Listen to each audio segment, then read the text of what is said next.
den College Style mit Garnier. Dominik ist Gewinner des großen Garnier Fanstylings.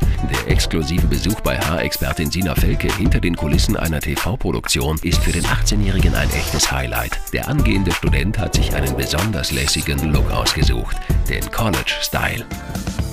Nach dem Styling ist vor dem Styling. Deshalb verrät ihm Sina vorab, mit welchen Garnier-Produkten er den Look auch zu Hause schnell und einfach stylen kann. Sie empfiehlt Fructis Kraft- und Glanz-Shampoo für kräftiges Haar. Im nächsten Schritt kommt die Garnier Ionbürste zum Einsatz. Sie glättet Dominiks Haar besonders effektiv.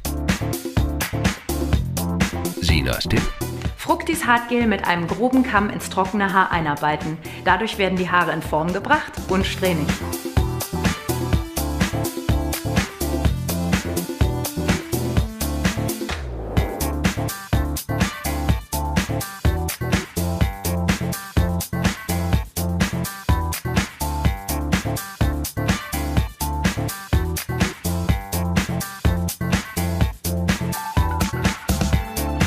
Und schon ist der angesagte Style fertig.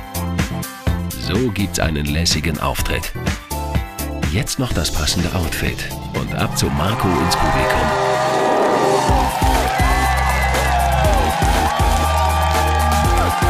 Alles zum College Style auf garnier.de.